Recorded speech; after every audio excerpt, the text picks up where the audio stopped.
No, and I was not. Okay, welcome. It's game time.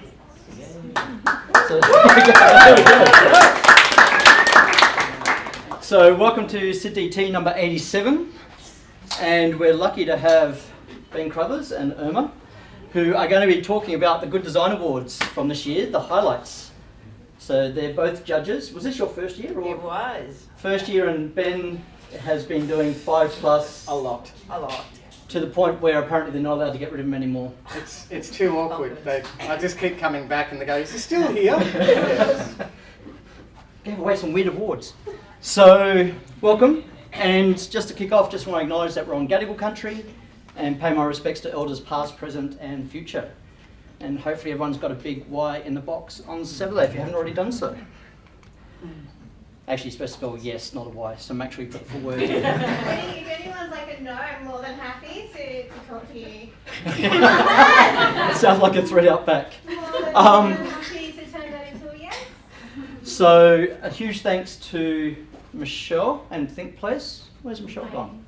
Oh, hello. Did you want to say any words? No, I'm okay. If you want to find out more about ThinkPlace and what ThinkPlace gets up to, have a chat with Michelle, who's at the back. I mean, I can. And a huge congrats on your promotion to GM of Sydney. Huh? Is that why you're hiding at the back? So a huge thanks to ThinkPlace for hosting and sponsoring again. And we might even hear a little bit about some good design awards that they might have picked up. Maybe. Hashtag stealing thunder. There we go.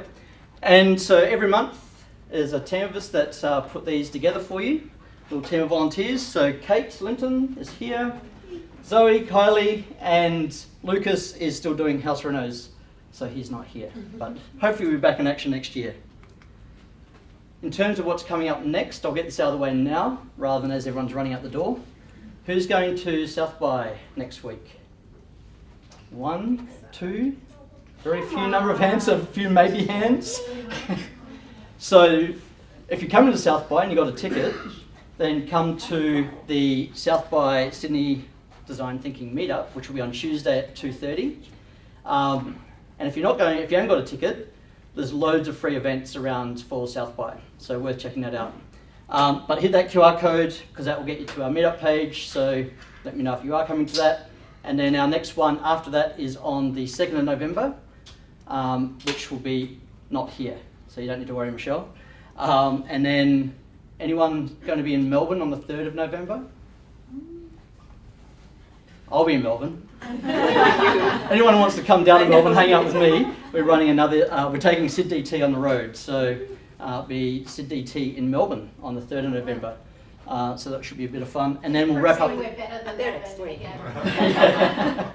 And then we'll wrap up the year on the 7th of December with a mega meetup. So that will be one that we do with our friends at IXDA Sydney, CCX and the EUX. So that will be the way we'll wrap up the year. So by the end of the year, we'll be at number 91, which means we're in for some big milestones in 2024. So that's me done. And now I get to That was a beautiful PowerPoint chart. bring you two up, and you can tell us your tales. Ben and Irma. Good evening, everyone. Thank you. Thank you, Ben. Thanks for rocking up. Thanks for investing in yourself to have your minds blown this evening with these highlights of Good Design Awards. This Am is I when you talking pass about- on the mic to you, right? Now here's Irma.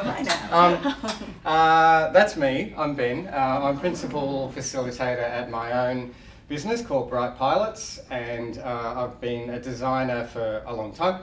And I love drawing, I love visualization, and I love helping designers like you get better at thinking and working with others, especially in workshops. So I'm a design workshop doctor. Talk to me later if you want some help improving what happens in the workshops that you do with your clients and your team. That's me. Yep. Hi, Irma. Hey, Ben.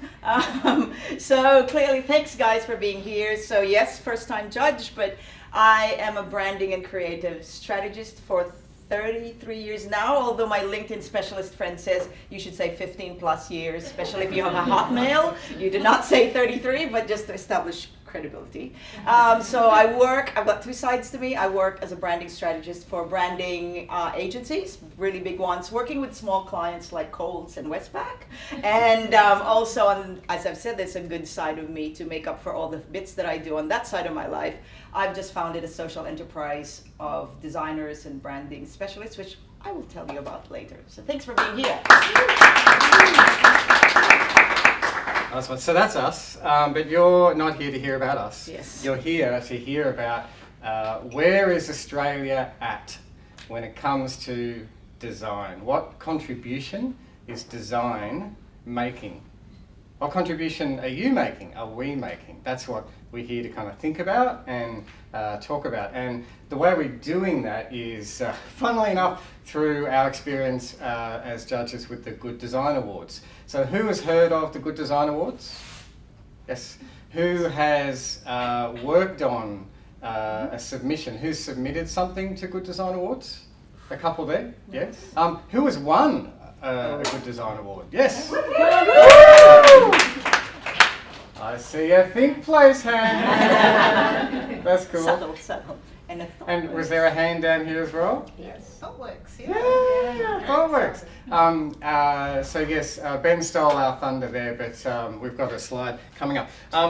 What are these awards? They've been going for 65 years now. That's a long time in the business. And essentially there's 5 different accolades. And they work their way up from being, being standout in the field to best in class. There's an award for sustainability. What is an exemplar when it comes to sustainable design? And then of course there's a Top Gong, the Good Design Award of the Year. Now there's so many winners down the years that you might sort of recognise they've become quite iconic. Like I love these little guys. These things that we can still see on pedestrian crossings. They're still around. That one got a Good Design Award. Has anyone been around for the gold phone?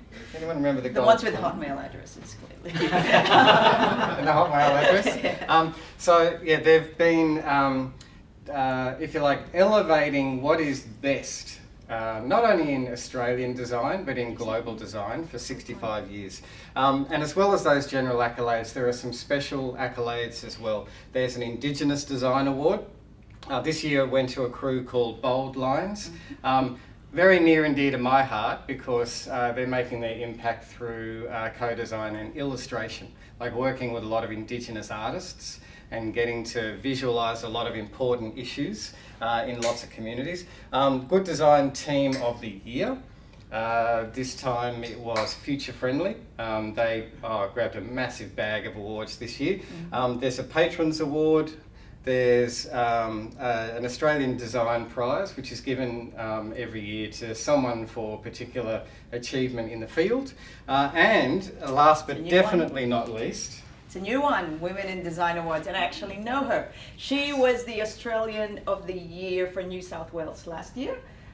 She is a engineer and chemist, and she's doing a lot of work on sustainability with e-waste and stuff. Yeah, so super clever. UNSW, smart. She has a smart division. SMART stands for something. Don't ask me. Yeah. But it's good that having women in design as a specific award. She's so canny and funny as well. Yeah, I think she's been a juror for a couple of years as well. She's good. Yeah, great value. Yes, round of applause please to ThinkPlace and ThoughtWorks. So we do have winners in the room. ThinkPlace bagged 5, no less than 5 Good Design Awards this year. They've done some really impressive work. This one, it's a photo. Actually, I can speak to this, but do you want to speak to this?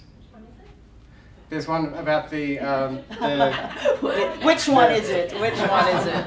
it's the place-based training in Bougainville. Yeah, so we had a team work with UNDP and they went out to Bougainville, which is they're like the autonomous region that I think worked towards 2028, where they're going to be an autonomous region for Papua New Guinea.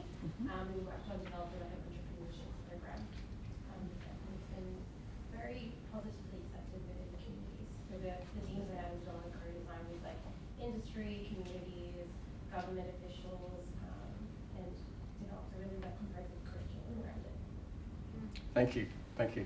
And yeah, actually, thank you so much for that work that you've done, and that I know that other people in our field are doing, like place-based work in training, in Train the Trainer, designing these programs. That has an incredible impact.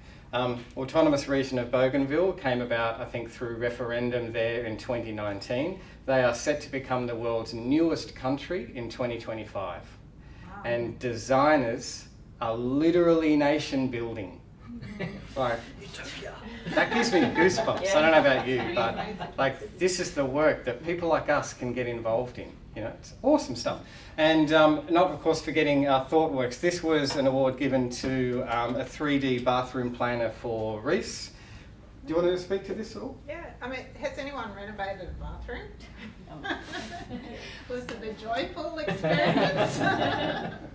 So yeah, so this is, it basically allows you to put in the dimensions of your bathroom, where the door is, window, and then you can place all of the hardware in the space, move around in a 3D space and just figure out what's going to work in my bathroom, because it's a bit of a gamble otherwise. So it's putting the design decisions back on the owner of the bathroom to really visualise what the space is going to be like. Thanks, Kate. I'm a judge in the digital design category, and I had a lot of fun with this. I actually, it's nerdy, but I recreated the bathroom that I renovated. It was really weird doing it in reverse. Right? Yeah, it's kind of like Minority Report, but the other way around. Yeah. What would I have done? Yeah. There's a fantastic trophy that all award winners get. The trophy itself, if you think about it, the trophy that you get if you have won an award, it better be an exemplar of good design in itself, right? And these trophies, they're designed by a crew called Clandestine Design. They're made from 1 kilo of post-consumer plastic, as well as Australian sourced aluminium. And it in itself is a great, good design story as far as trying to sort of cleave as close as possible to the principles of circular economy. And so the trophies, and they're actually down there. So you can touch them. There's one. They won an award, so it'll be down in the front. It's actually there. It needs to be there. And then they've got the trophies, but there's samples there. They've got the samples there. Yes, Yeah. so you'll see one of these in the room down there as well. And so now you know a little bit about it. A few random stats. There'll be a test on this. No, not at all. 913 entries, which for the 65th year of Good Design Awards was a record, which is fantastic. There's 30 different categories. Everything from, yes, digital design, service design, definitely through to consumer products, architecture, fashion. Because underneath one of those, there'd be about 7 for some of them, right? That's right. In architecture and stuff. That's why it's not that we're designers and strategists who can't count, but there's 30 underneath those layers. Yes. Right. Does it look like 30? That's Well why played. Yeah, is that 30? Yeah, yeah. And I'm not a numbers guy, but you're absolutely right. And it all culminates in a fantastic gala night where everyone gets zhuzhed up. Yeah. I couldn't go this year because I was busy. Over busy in Europe. Amsterdam. Yeah, but you. I know, I Yeah. frocked up, so it was an excuse. And of course it turns out to be like This that year? one day that it was 10 degrees in Melbourne and windy was the awards night. The day before I was in shorts, and then that day of the award. That's another judge, by the way, Marcel, he works for Holzbosch. He judged the communication design award. was fun. I was A very thousand jealous. people. 1,000 people attend these things. I was very impressed. Yeah. If ever you do get the opportunity to go along, do it. I mean, it's fun, but the way you get to know other people in your field, it's just super inspiring. And you're rubbing shoulders with architects, with design grads, with people at the top of their game, electrical engineers, people who design the insides and outsides of cars, fashion, everything. It's so inspiring. Okay, so that's a really brief overview of the Good Design Awards. Let's think about, well, what is good design? Now, we have a question for you. Can't be just all us talking, right? What is good design to you? Now, in a few seconds, what we're going to do is you can talk to the person next to you, so work in 2s or 3s, and talk amongst yourselves about these 2 questions. What is good design to you? And if you had to judge entries, what criteria would you use? What would be standout for you? Before we reveal the criteria that we actually used, right? 'Cause we have That's right. That's right. Okay. It's about 4 or 5 minutes. Time flies. Have fun with it. All right. I'll set a timer. We'll leave that up there. Go for it. Pick a partner and have a chat. stuck with each other.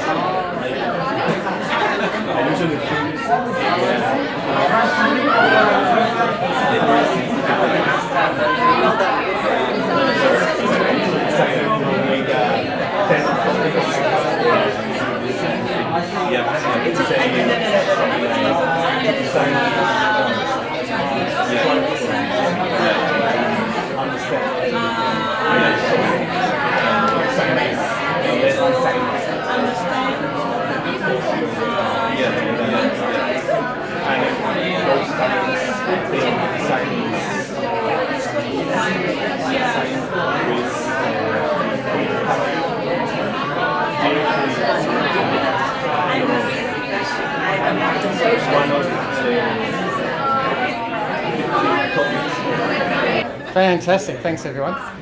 Thank you. Real quick facilitation hack, and of course it works better if you prime people at the beginning. Does anyone run any big workshops, meetings here? We're designers, surely some people do. Yes. My tribe! Represent. All you got to do is this, and say to people, particularly in really big groups, if you see me doing this, do that as well. And it's a really quick, smart, free way to get everyone quiet and focused straight away. Zoe? You had to explain it, which means it wasn't intuitive.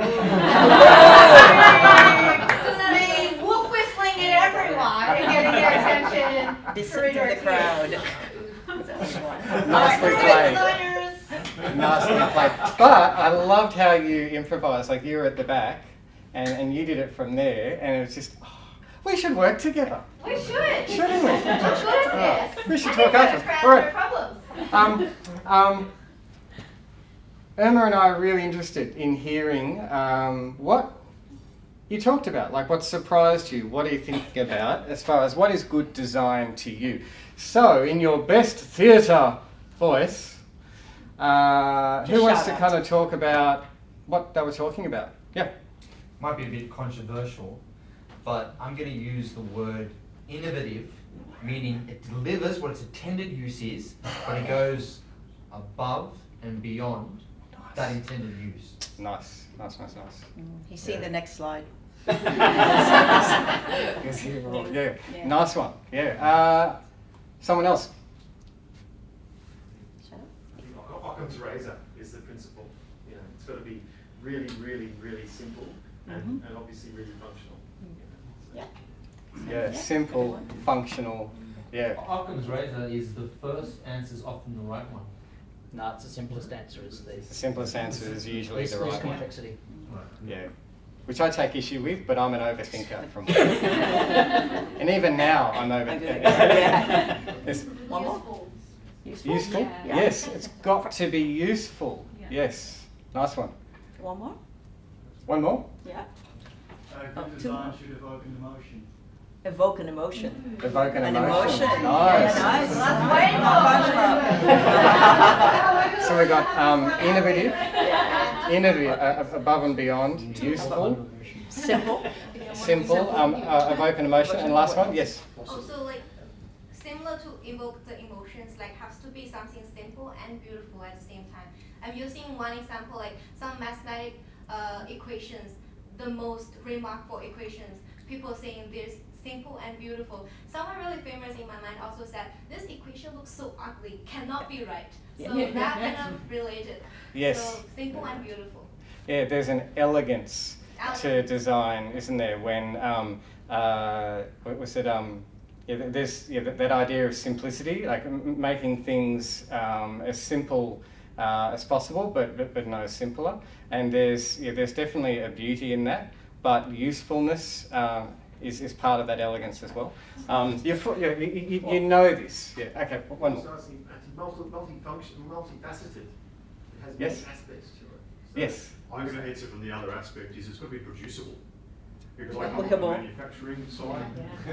So great design, it's fantastic, but you can't make It has to it. be feasible. Right. You can't do it a million Feasible times and over. viable. Yeah. Yeah. So as we know, like. Category. Yeah, exactly. I was just going to say, That's not everything can be formatted produced. categories. Yeah, Yeah. exactly. So for beauty Or it's- replicable, not necessarily that you can manufacture. It's replicable. Like if Within- it's a within solution, the you can. budget. Yeah. It's more than Oh, we've got a businessman here. So we know I know exactly. So we know that desirability needs to shake hands with viability and feasibility, right? Because design is so you know honest. that. Honest. Yeah. Honest. And it must be focused in the, sorry for my English, in the 2030 agenda. Yep. Yeah. SDG. That's the goal. Honest Really is like good. that. Honest is really Yeah. good. Yeah. Well. That's my mate. So you're all Well, correct. the three criteria. Do we want to tell them like how we chunked up the actual criteria when we judged it? It kind of encapsulates. I mean, yours is definitely quite more profound. I almost think, but it's really. It has to be good design. It has to be innovative, and it has to have impact. And underneath those, there's lots of points, but it had to be quite simple because, as you will see later, we judged about, what was it, 600 entries. But yes, a good design, innovative, and impact would be what was across all the judging panels. Yeah. And we want to bring out a few of those criteria in some just super edited highlights picked by me. And by We've got the book. That's right. This is the fun part. Like, I get to actually cherry pick my favourite ones. But there's a point to each one. Here's the first one. Of course, we need to talk about the Good Design Award of the Year. This is the BioScout Automated Agricultural Disease Detection Device. Essentially what it does is it takes the guessing game out of where farmers need to spray to eradicate agricultural pests and diseases. Now, no one likes the shotgun approach, and there's still a lot of pragmatism within agriculture. Yes, we have organics, but there's a lot of other crops that still need spraying, but we don't want to overspray. We want to minimise that. Farmers want to minimise that as well. And that's exactly what the BioScout does. So it's full of great sensors. It goes where the wind goes, packed with amazing engineering stuff that I don't understand. Yeah. I don't need to. Inside. There was another panel judging that, so we didn't have to be experts. That's right, yeah. Speaking of the panel, do you want to talk about how we push. arrived? The push. Oh, okay, yeah. So, can anyone spot the flaw? Push what? Yeah. There you go. Yeah, if you have to put the word push on your design in relief in the metal, that's probably not a good idea. It should be obvious. Especially right? when not 1,000 people are passing to use this. This is actually in a remote farmland, like no one is actually. Like That's you've right. got one specific audience, the farmer. Yeah. Right. And we really wanted to show you this because, like, we're talking about good design. We're not talking about perfect design. There's always going to be room for improvement. I mean, imagine if we all looked at your latest project Right? And so we've got people, all sorts of teams solving all sorts of problems, and it really helps us as jurors, and I think all of us, to walk in their shoes and walk in each other's shoes. And so there's a lesson here in, I think, pragmatism, iteration, knowing what hill to die on as a designer and what not to die on. Yeah. Wanted to point out that controversial thing as well. So we were at the lowly opera house doing the judging, and when we got to this stage, I just wanted to point out, because again, my specialty is different, but the discussion was, someone did raise her hand and question whether it was aesthetically beautiful. Like, she goes, this could be really improved and made just more beautiful. And then of course the debate started with people saying, but it does its job, functionality, it's innovative, it solves a problem, it's got impact. But then they were saying, but it doesn't preclude it from not looking good, right? Why can't you have made it look good as well? But again, so to his point, there's that sort of the tug of war between the aesthetics and eventually I think, we did decide that the impact was definitely what got it in. Yeah, the impact, the cost savings, the savings on the environment around crops that are not having so much insecticide and pesticide inflicted on it. Yeah. Quick question. Sorry. Those three categories you mentioned, are they evenly weighted, or are they? They are. It's out of 10. Yeah. They're evenly weighted, but just like the map is not the territory, the score is not the final juror, if you like. We score each. We score each criteria as a way to then go back and eyeball and see, okay, what's really rising to the surface, what's worth arguing about. Yeah. And you in touch, just a little story, during the awards night, the guy who won this was like, he's a young guy and he was just so humble, and he said, I think he was, he came from rural, from country Australia, and it was just so good. Like, he lived his life, and it was lived experience, and we had tears. Yeah, 100%. He got up to get his award. Yeah, he's solving a problem. Yeah, exactly. Is that product really smart? Like, it's really, really smart? It's got AI and all that sort of stuff in it? The actual price cut, I don't know. Does it have AI in it? Like, is it a smart one? Yeah. To my understanding, it doesn't have any AI plugged in, but it certainly has some analytics that operate with their own proprietary cloud software based on the sensors in the unit. But the thing is, farmers can check it out on their phones in real time. And they don't have to go. Like, farmers, has anyone grown up on a farm? I've grown up on a farm. Like, you talk about the weather all the time, and it's not just to pass the time of day. Like, the weather is important. Dictates everything. Right? Yeah. Here's the winner of the Good Design Award for sustainability. This is the EMU, Erosion Migration Units. These are honking great blocks of concrete, but designed in a really organic, graceful way. And the concrete has tons and tons of little shells and shell fragments mixed in. It's got lots of little ridges, so it's made to attract some marine life and stuff like that. But it's very pretty. It's very pretty. Another, do I bring up the cement thing? Yes. There was a bit of a controversy on this because it just like the form, the design was really beautiful. It's solving an issue, but apparently it was made of cement. And so again, the discussion we always had was, how can it be better as well? Because in that grand scheme of things, I think it's got all the right sort of intentions, and it's also a very pretty picture. And the thing is, you can pick them up and move them again. Oh yeah, that's right. Yeah, so there's a portability that is really good, and because it's to help with erosion, as opposed to hard coastal engineering, i.e. walls.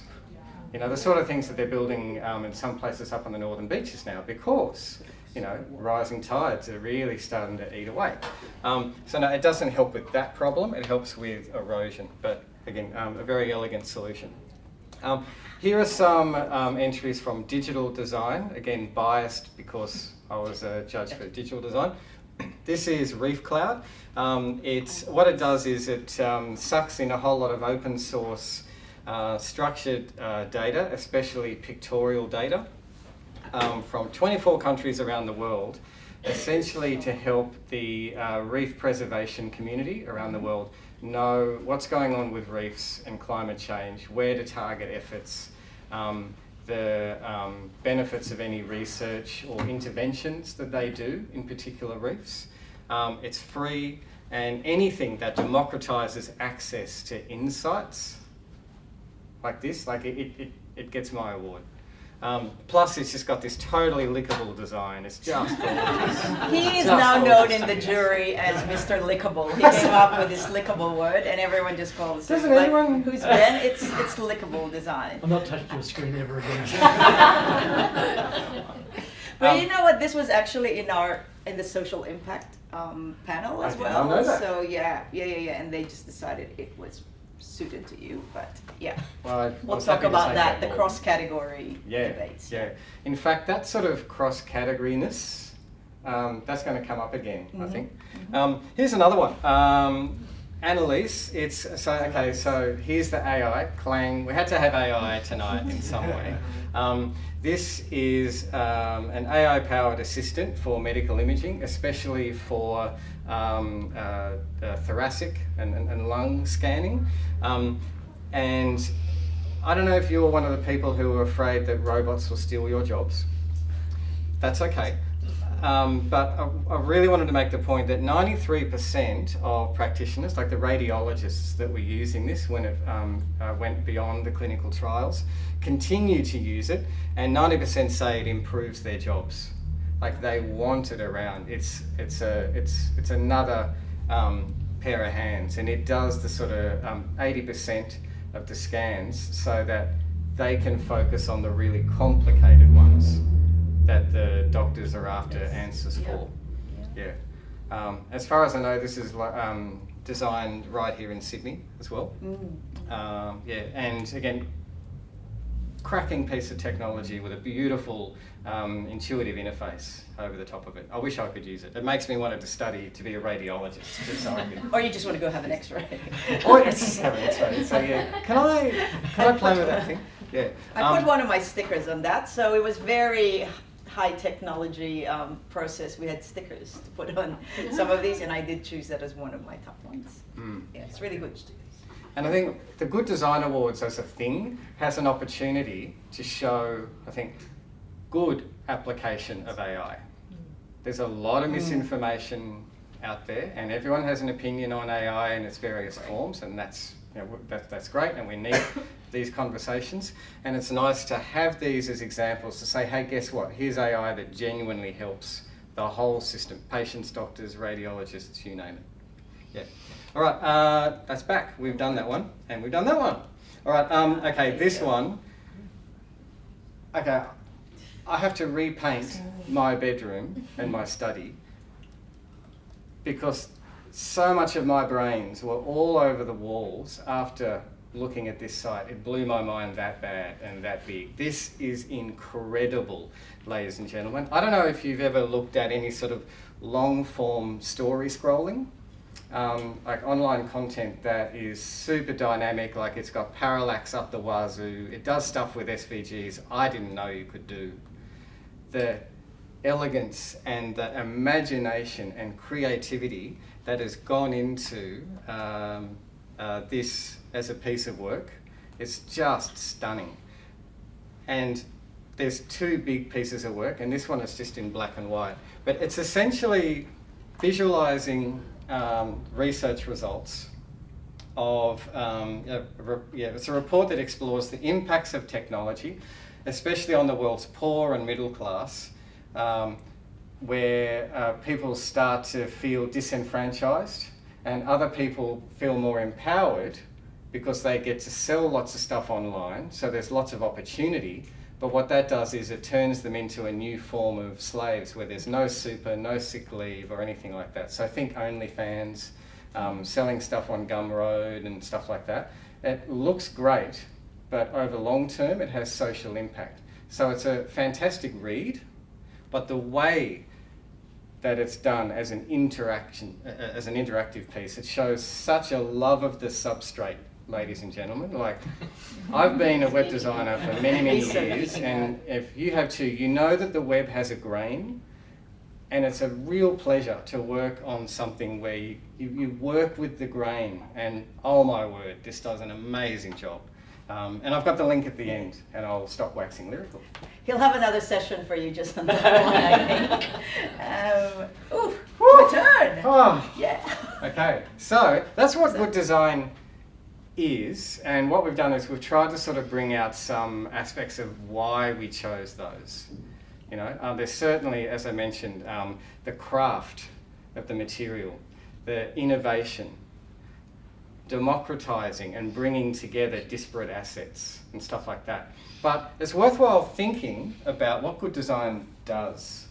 Bit of a segue there. So obviously beyond the functionality, which you've all pointed out, it needs to be able to do something and deliver something. We've kind of expanded the word does, and I love the fact that it's actually called the Good Design Awards. So it isn't only design that does good, that is good, but that does good. So that's kind of the next segue that we've got here. So what was, as a first-time judger, I was just like, judge. I was a judger. There was just a lot of, I call them the D-gooders, or the design gooders. I was so surprised. Like, we had 66 entries, and to go through each of them, well, one, it was soul enriching. It was just like, oh my God, there's really such hope in the world. It was also very tricky. I had a mega spreadsheet, strategist that I am, like trying to like, what impact are they doing? But there were 66 entries across the 17 United Nations social development goals. So we had anything from the obvious climate change to fixing water scarcity to gender equality, not inequality, empowerment, as well as, you know, eradicating poverty and ending world hunger, those sort of things. So that was really, really inspiring that people were actually going across all of them. I mean, in the past, it was just like, it has to be sustainable in climate change and stuff. It's not. So we'll just give you a little bit of a time. Now, the task really is, and we've been having a lot of debate on this, not only here, but in the social enterprise or impact space that I work on, is I don't think the brief is about which is better. It's actually, I want you to think about what projects you've done or what projects you've actually maybe heard of, and where does the current balance of it lie? So a bit of alliteration here. Is it a design, you design first and then you try to do good with it? Or do you do good and then use design to actually do it? Now, I know that's a bit of a at 8 o'clock at night, but an example would be HP, I think, had quite a lot of entries, right? Yeah. It was their laptop that, I don't know, the packaging was sustainable, the materials were this, but fundamentally, it was a laptop that was delivering a function, right? And they go, oh, by the way, how can we make this sustainable? Then you obviously have those bigger examples of, you know, we want to solve climate change, let's design something that actually solves that. So there was that intent, and then they actually did the design. Just have a think about it first, and maybe again, I mean, you've, this is like a Tinder night. Go and talk to someone else. Should we do that? Just turn around and talk to someone else, and just, I don't think it's about what's better, because, you know, we know the answer to that, but have a think about projects you've worked on. Think of an example. Where does it lie? Is it design and then do good after, or do good with design? 3 minutes.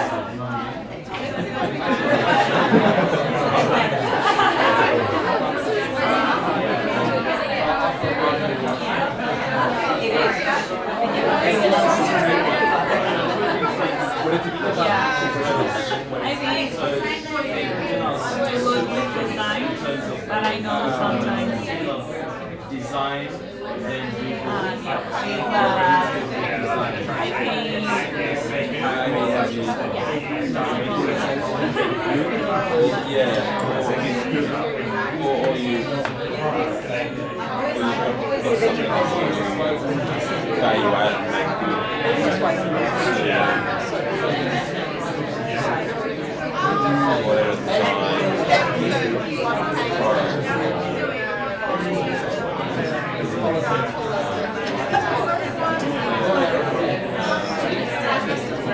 I can only write. All right, how do you do it? What's the? I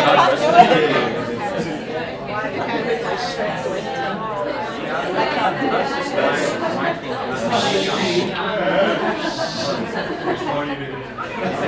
It's not working. When you feel what powerless and helpless. No, apparently I clicked on my YouTube this morning. It was the Wonder Woman pose. That's what you should be doing. Oh, there you go. There you go. What did we think about that? We're not going to get you to feedback now, but have a think. So we just thought, is it pack or is it purpose first? And as I show you the examples, might be worth thinking about how these two sort of like dichotomy, which obviously I'm hoping will not be a one or the other in the future, but yeah, how does it all play out?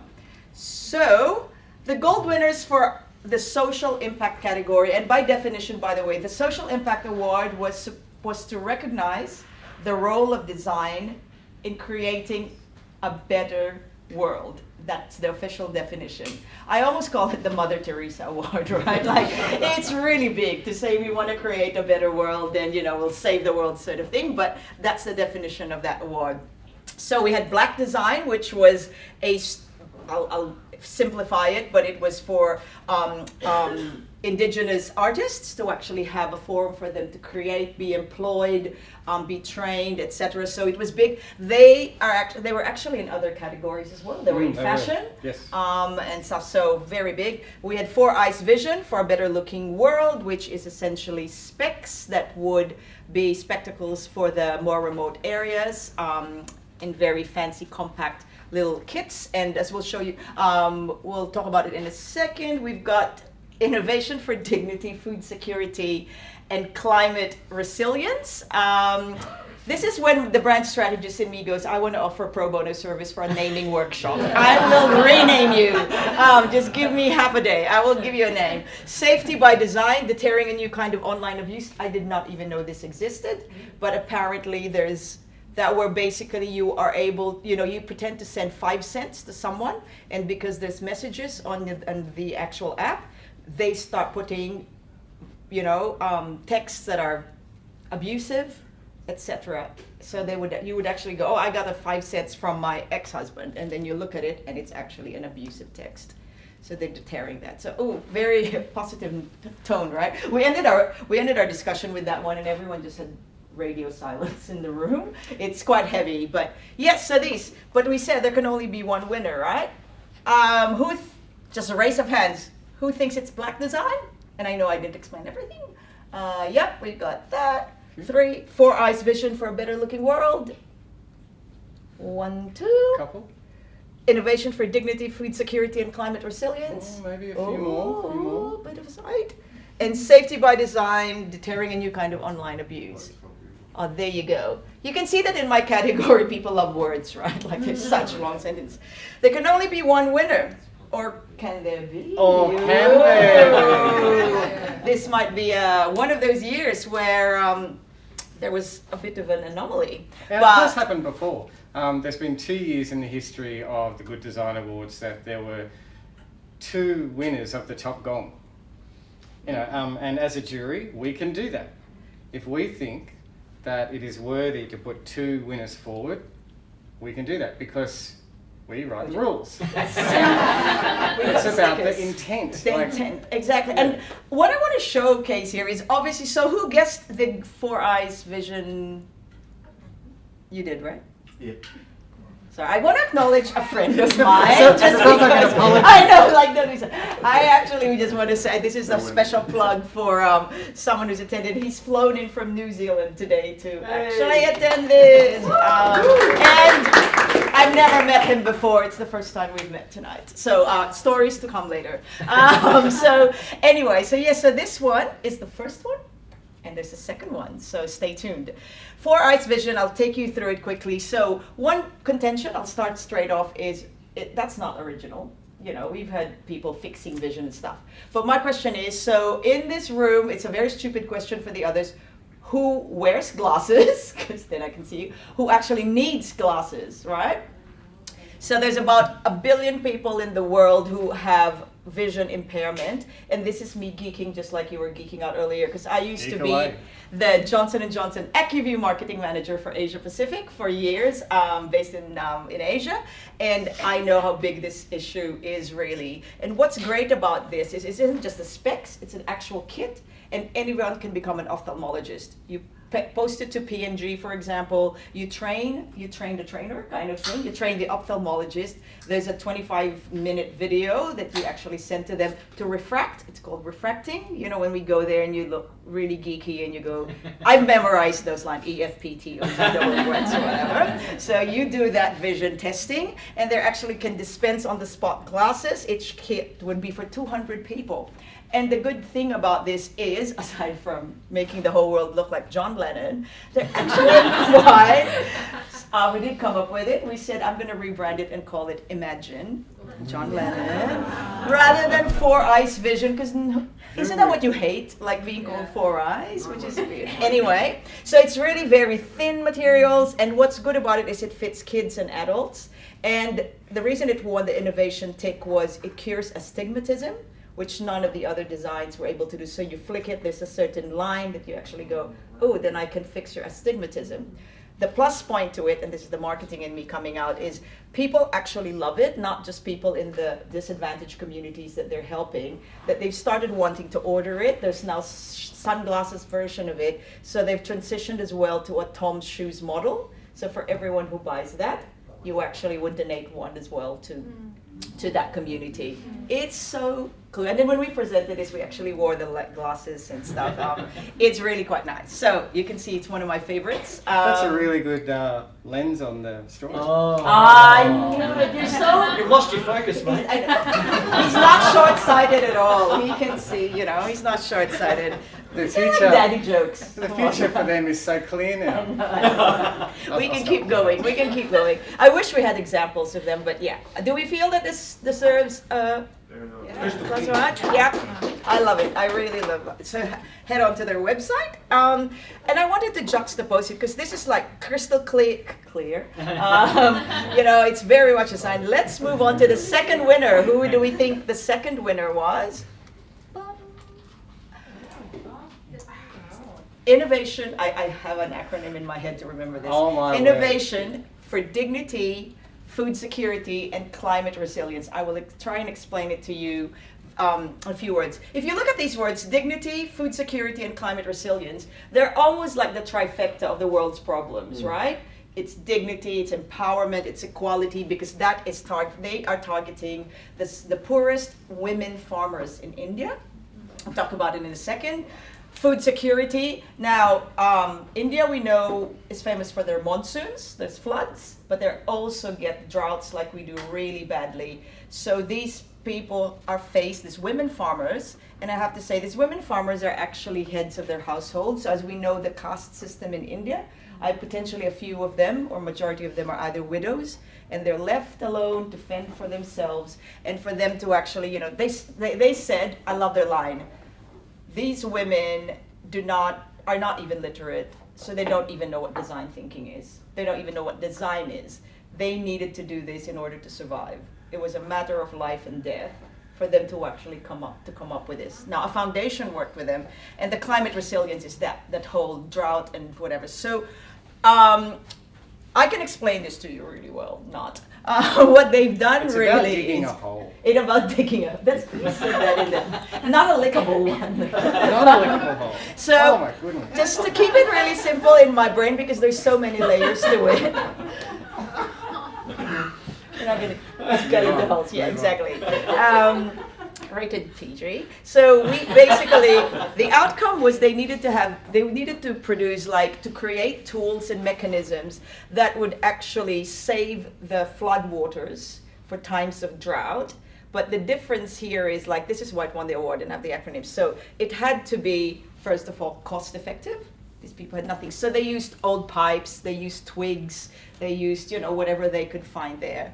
It also had to be easily replicable, no, maybe not manufactured, but easily replicable because they needed to roll it out to the rest of India and help solve this issue. So it's easy enough to teach people. It had to be energy independent, which meant like you can't plug something and have to charge it.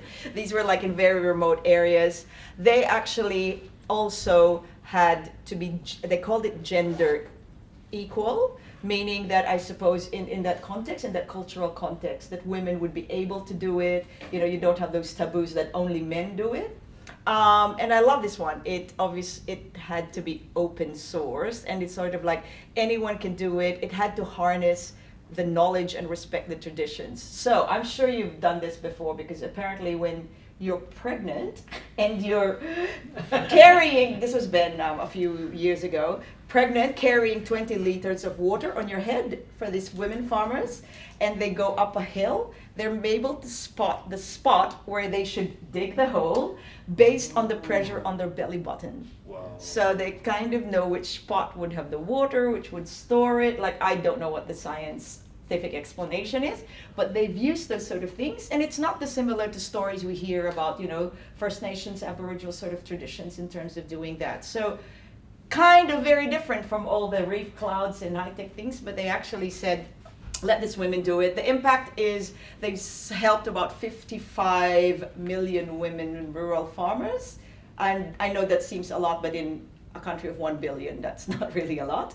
And they have increased the income, the crop income of these women farmers by, you know, 2 times, I think. So again, it's, as I've said, it's not the sexiest image. We really struggle, even not the sexiest name, but when you think about the kind of impact, and what we liked about it was, we could apply it here. It's about drought. You could easily. Is it it's a siphon? I think it is. Yeah.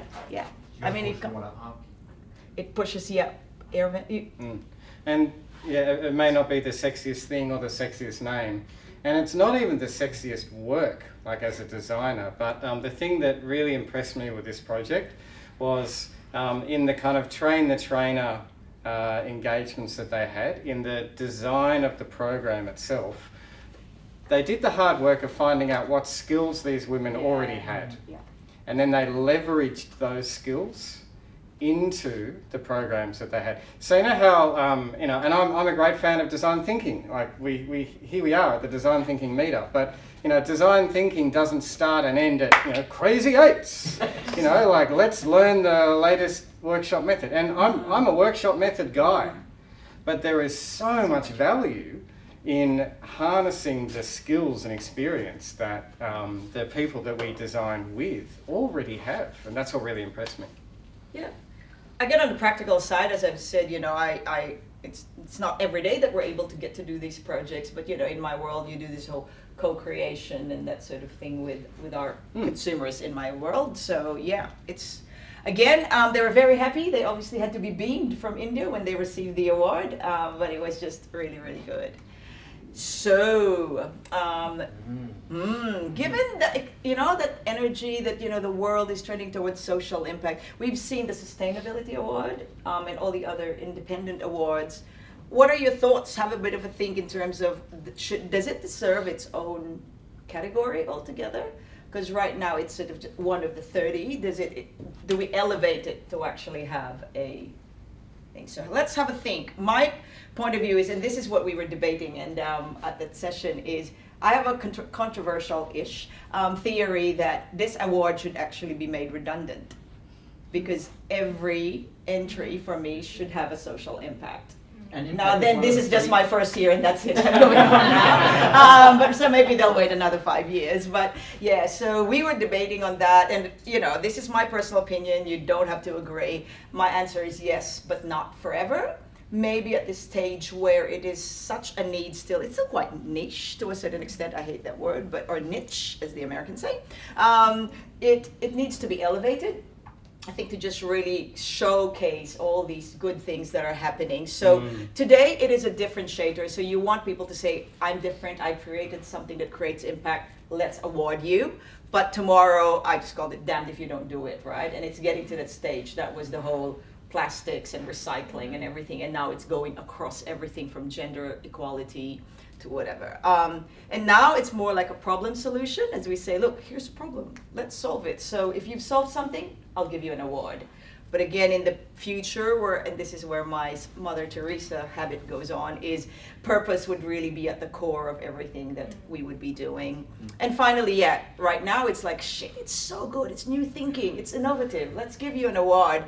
But again, in the future, it should just be intrinsic in how we think about things.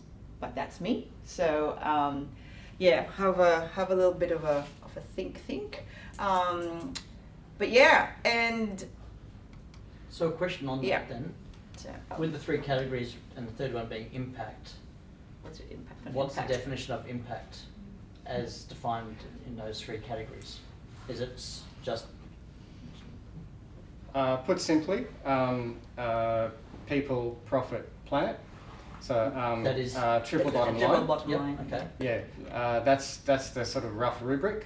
Obviously, then that applies in different ways for different categories. For example, architecture. It matters where the materials are sourced and the carbon that is released in however that material is sourced. Yeah, so each category kind of has its nuances, but we're always thinking across triple bottom line. So clearly for social impact, there's people. But as we're seeing, there's so much now like a mishmash across them, especially between people and planet. And we're hearing more and more now about planet-centric design, where we need to elevate beyond just user-centric design and over the next dimension of time. Like, what is the impact of my design on a whole community, on a city, on a country, on the planet over time? So yeah, it starts to blend. But those are the three. One of the things that we had to consider as well, I don't know, if maybe not as much in the other categories, was actually measuring that impact. And it's a bit tricky because which is why I quoted the whole 55 million women and stuff. So some of them had really strong impact. And this is a debate because some ideas were so good, but they were quite new. And therefore the measure is harder, it's not yet sort of measurable at this time, but then you have a debate where you go, some are such big ideas, like how would you measure dignity and all that stuff, right? But metrics, even 55 million is an output, not an outcome or an That's impact. right, that's right. So the metrics, that's still a bit kind of, but that was going to be, in our internal team, that was one of the big debates, like, oh, it sounds really good, but they haven't actually demonstrated, So one of my fellow judges was an impact investor, so she puts the dollars literally behind these. So she was very much, I'm going, oh wow, it looks really good, it's exciting, meets a need, and she's like, I'm not going to put money in that because blah. So those, because these are, not all of it, but I'll talk about enterprises in a second. So this is the big question, right? The big cool, question. cool. But what difference can I really make in my job, right? Like Irma, I'm the guy who designs the clubs that people go and beat seals with. So what difference can I make in Now that? you know why he wasn't put in this panel. No, but I'll get no work done. Exactly. Or you kind of go, well, I designed the Mount Franklin water bottles that that you see being tossed out there. I just want to go a big, show of hands. So I don't want to say it's bad or good or guilty, but on a scale of 1 to 10, 10 is like I am saving the world, to 1 is I'm going to burn in hell. Where would you, and who is in the 6 to 10? Oh. Saving the world. I'm changing the world. Yeah? Come on, right? Who's in the 3 to 5? 3 to 5? And who's in 1 and 2? Just my soul. Could I ask you where you work? No. One of the things that we got, this is true, so I just wanted to say that, and I'll get to a point, is I had a friend who actually said, I don't want to be designing landfill all my life. I'm so happy I met you, Irma. That's a bit of a self-plugging, but my big headline is, you don't have to resign from your jobs. You do not have to go and get a job at the Red Cross or Starlight Foundation. You don't have to design the toilet paper packaging of Who Gives a Crap, although I would love to do that. It's so funky. You don't have to do that. There is an option for you, and that's what we're calling, you could be a talent philanthropist. In this room, I was thinking about it earlier, Ben. I just go, if you actually, I know it's so intangible, if you take the talent, I don't know how you make it tangible, but the talent in the room and put it into a pot, I bet we've got enough talent to match the Gates Foundation, right? So I can't be chucking out my billions of dollars, but in this room is just really that such great talent. And, for you to even have shown up here and going, I'm excited, I want that, project to win, so this is this, I'll plug my social enterprise in a second, but the story really here is that there is so much talent that can be used to help those 66 entries, all these fledgling social enterprises out there. I did not have a Venn diagram that says, here's the white space, I should launch a brand here. It was all serendipitous. I was a COVID, I benefited from COVID. I had designer friends. I work as a consultant for a big design agency. We work with Kohl's and, the big brands. And they were stood down during COVID. And I get a call from who's now my mentor saying there's an Afghan-run community construction. It's a construction business training and employing Afghan refugees. Do you think you can rebrand them? And I go, maybe I'll call Rowan. And we kind of did it over COVID. I never met this Afghan guy until a year later. And then next thing I knew, I was being introduced to a Sierra Leone refugee girl who's fled the civil war. She's launched her ginger tonic. And I call another friend and do it. And then eventually, we said, why don't you officialize this? They're actually good people. Marketing people get so much grief, right? Like, oh, what do you do? Oh, marketing. You're like, you're right. Can you build me a website? But so we get so much grief, but you actually go, God, these are so many good people. They're generous with their talent, and that's what I've kind of put together, and we just made it official. We call ourselves BrandKind or BrandKind Community. It's people like yourselves. We got people who are CMOs of big corporations doing volunteer work in terms of mentoring. I've actually got I also have soul traders who are and they actually help out as well. Graphic designers, brand strategists, comm strategists, website designers, the group. And again, someone did my mood boards the other night. But I was just going to say that, so the beauty of this is we do our work pro bono and low bono. So the low bono service are for people who are freelancers going, I've got some time and can I just help out? So we actually work with quite a lot of different enterprises from, First Nations to climate change, sustainability, to women empowerment, et cetera, and it's so good, and it's just that community. And because I'm a strategist, I love alliteration. Our pitch is that. Did you? I see a pattern. I know.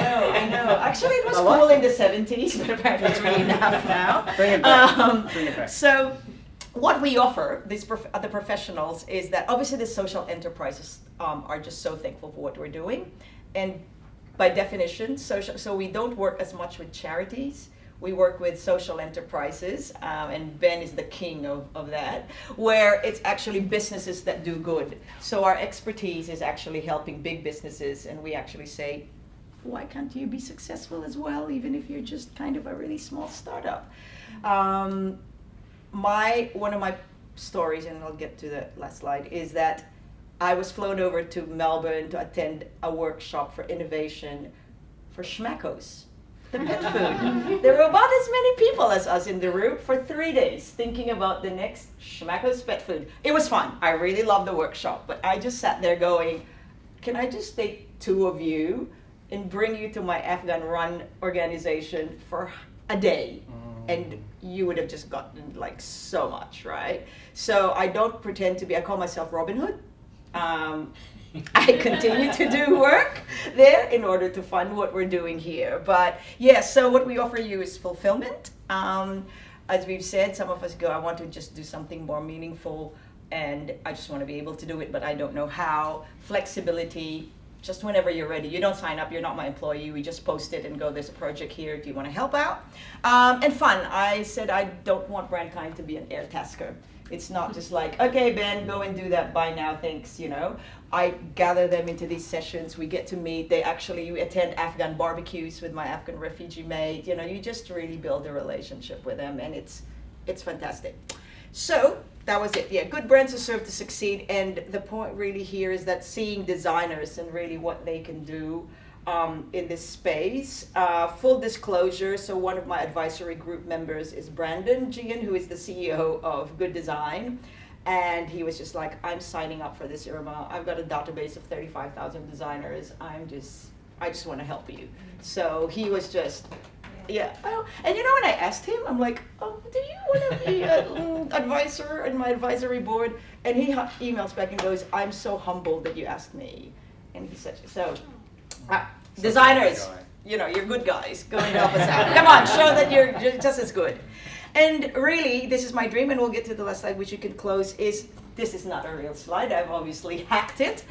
We haven't won anything, but that is my dream, that one of the enterprises that we are helping would actually win a Good Design Award in the future. One of my favorites, Fertilizer. It's actually feral pigs, and the carcasses are used as fertilizers because it's to solve the problem of, you know, the environment. It's got good impact on the environment, and it employs indigenous people in northern Queensland to actually facilitate this. Love it. So when did pigs ever get exciting? When toilet papers became really exciting. Who gives a crap? So these are some of the clients we work with. Yeah, I hacked your slide. So, summary, segue. We've talked about what good design is, talked about what good design does, and for us, it's that. It has to be doing something, and it has to be an instrument for creating social impact is our vision. Yeah, there's so much about design. It's not just the product, it's the process, isn't it? Think about all the projects that you do. You are such an amazing catalyst for change, for positive change. When we approach design, like when we frame design in our minds as an instrument of social impact, it's not just the workshops, it's not just the wireframes and the stuff you do in Figma and the briefing meeting. It's the conversations, it's the sparks that you start to bring up in other people to think, hey, guess what? The world can be a better place. I can make this better. It doesn't have to be perfect, like we've seen, you know, it might have a push button on it still, you know, and you might be thinking about your work, and as we did that little hand survey before, like only a few hands went up around how much do you think you're in that sort of fulfillment part, like how much are you doing for the world? Like only a few hands went up into the 6 and 10, like the 6 to 10, and Irma and I would love to see this whole room go, I am 6 to 10. Because guess what? It's not binary. You don't have to spend your entire life, your entire job on this. Just 1 or 2 projects a year, you know? Some kind of positive impact. And to finish off. I'm sorry? So that's the thing. Exactly, yeah. I could design clubs for people to go and club seals with, but I can go and help some other stuff there. Okay, and I'm being too glib, but yeah, I might work for Tab. I might be designing a bunch of banner ads, you know, for some agency that never sees me, that sells them to clients that never see. Like, you might be so caught up in the machine, you know, but even a little bit of your time, you can elevate out of that and go for brand kind community or go for your local community. Because the thing is, when it comes to that spark of change, and I'll finish with this, like design is it's not only what we make, it's what we make possible. People around you see more of what you do than you are aware of. They're so much more aware of the positivity that you have as a designer than you're aware of. And when you tap into that, you can really tap into the potential that you have. Thanks, everyone. Awesome. Thank you.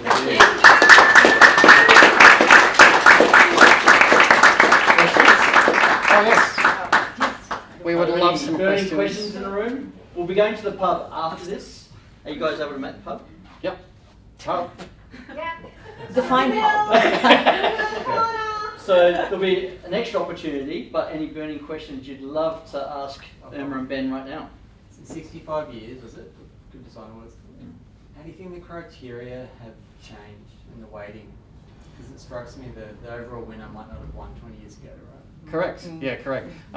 Trends rise and fall. Once upon a time, there was pretty much no likening of an impact criteria. For quite frankly, most of the 65 years has been about commerciality. Yep.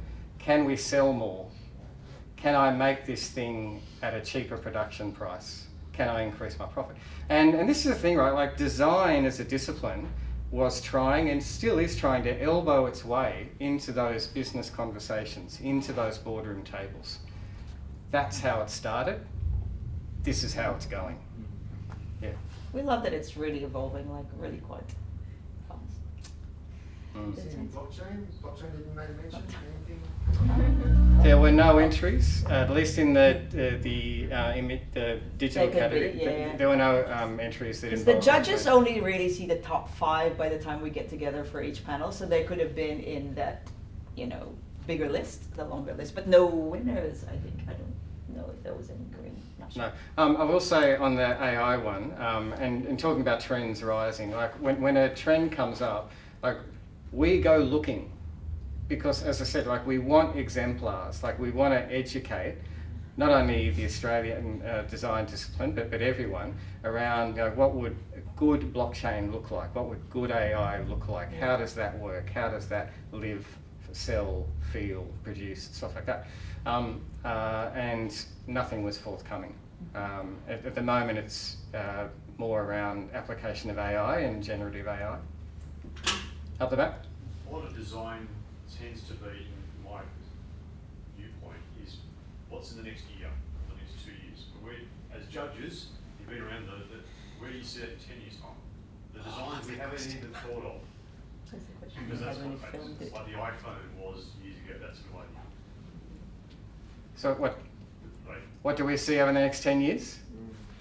What do you think? Well, I'm gonna have to play my card of though. Just really. The question to the pub. Yeah, exactly. Well, it's design, as I said, make this designs that are all about changing the world and making it really simple. One big thing I'll say, and I started seeing this a couple of years ago. I mentioned with Reef Cloud the democratization of insights. There are so many amazing solutions already here. As William Gibson, the author, said, the future's already here.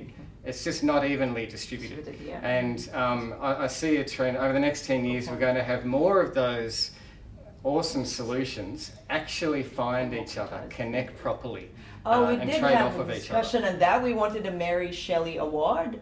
Because when we were hearing Oh, these yes. awards, we actually said, why doesn't like the Reef Cloud go hook up with this other award and award this? And it's bigger. 2 + 1 = 4. Yeah, whatever pop the on hell the they want. Chardonnay music, get a bottle of red wine, see what you guys come up that was with. it, Because, but like we would love seriously, that. because you hear it and it seems so isolated, but I think kind of related to that democratizing. It's that whole fusing them, because it shouldn't really be, just because you're in that category doesn't mean I'm not actually going to touch that other category. Right? Yeah.